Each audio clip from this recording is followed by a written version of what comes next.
protein, you can't have protein without DNA. So it's a much more skillful issue here. Anyway, so I've talked about these beads. You obviously don't believe they happened by chance.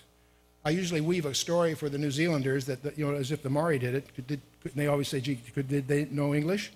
It turns out, by the way, when the missionary, well, let me back up.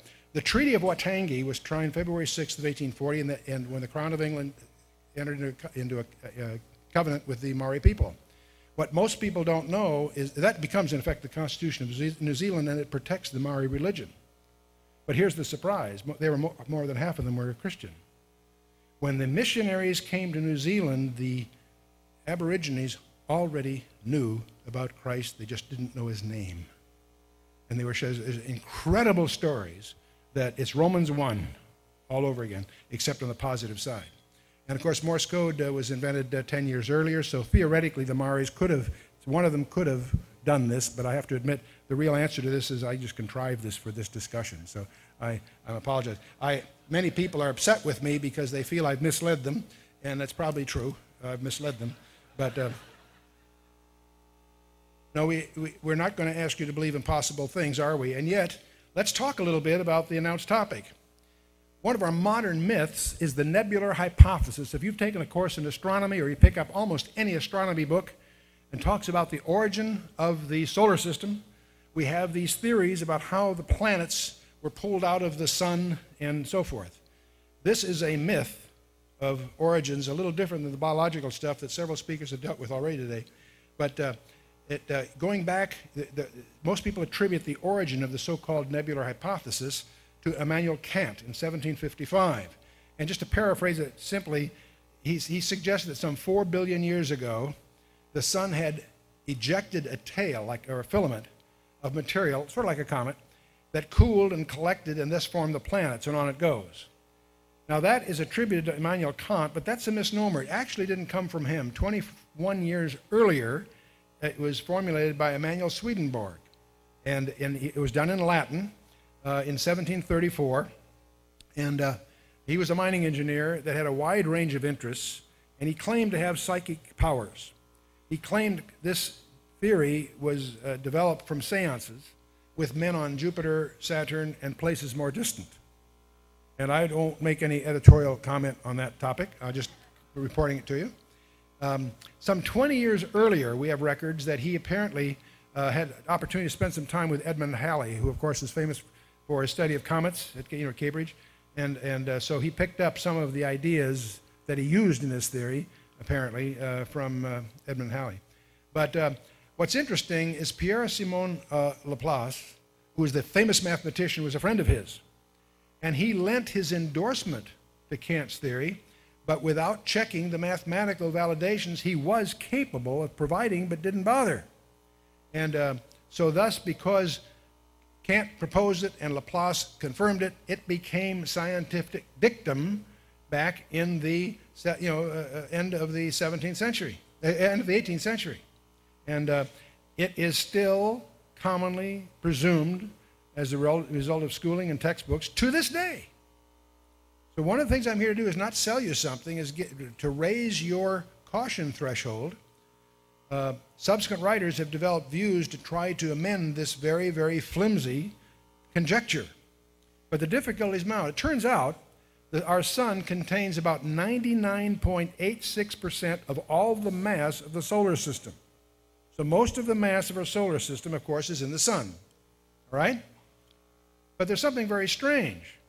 There's a thing called angular momentum that is also conserved in closed systems. And angular momentum is conserved. Let me give you an example. When you see a skater and they bring their weight in, they spin faster, they're conserving angular momentum. Some of it's dissipated, of course, in the friction on the ice, but it's not much. So the idea of angular momentum is a form of energy to conserve.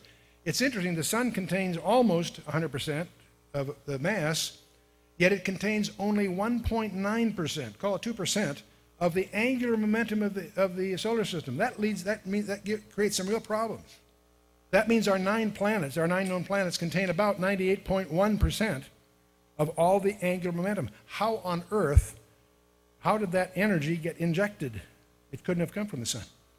And this was known, by the way, in the time of Laplace a century ago.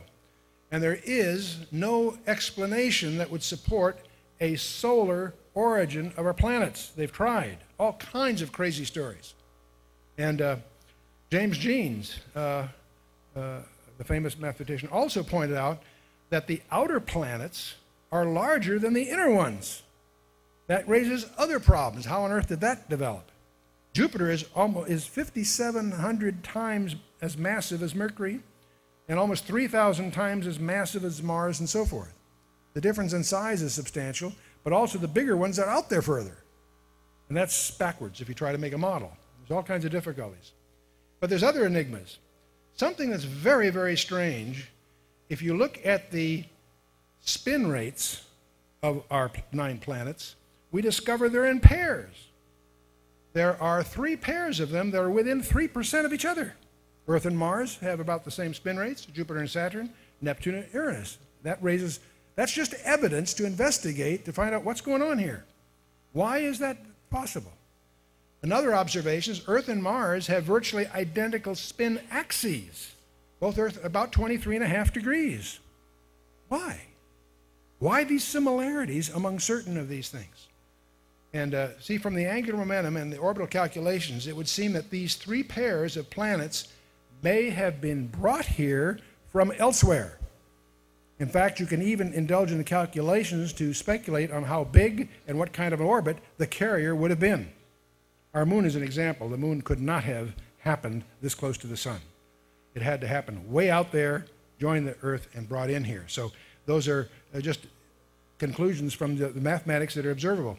Another question is, why does Mars have 93% of its craters on one hemisphere? Well, as we map Mars with the current stuff, it's very interesting that only 7% are in the other hemisphere. What it seems to suggest is that 80% of the craters on Mars occurred within a single half hour. Can you imagine? So these are just observations. Let's talk a little bit more about the planet Mars. 4th major planet from the sun. It was named after the Roman god of war. We use the term today. We speak of martial arts. Why do we call it martial arts? It's named after tradition of Mars being the god of war.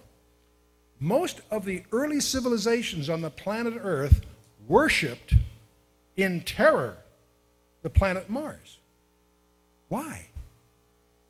Unless you have an astronomy interest of some kind, tonight, if we had a clear sky and I asked you to go out there and your life depended on pointing out Mars, I think most of it would flunk. Unless you just happen to have an ephemeris or subscribe to Astronomy Today or happen to, know its hour angle and what have you. So, but yet the ancient civilizations were terrified of Mars. Why is that? It is the Baal of the Old Testament. 2 Kings 23:5 and a dozen other places. So why? What is there about the planet Mars that would strike fear into most civilizations on the planet Earth? Of course, we deal with this in one of our briefing packs called The Mysteries of Planet Mars in great detail and tie it into our current observation of Halloween and other things. But there are, my real motive today is to alert you to the fact, just as we talk about different worldviews, there are also, see, the study of astronomy is a study of the stars and the skies and so forth as they are today. The study of cosmology is an attempt to infer the past from the present. And is it always, at best, it's an investigative conjecture, because we weren't, but it turns out that there are 2 basic views of cosmology. The most common one that we're all exposed to in school or in most textbooks is what's called uniformitarianism. People who cling to the presumption that things have remained essentially unchanged over billions of years, the laws of physics and so forth. Now, it's fascinating to me that more than a decade ago, Barry Setterfield and Trevor Norman published papers with evidence that the speed of light is not a constant. It's been slowing down over the centuries. And he was laughed out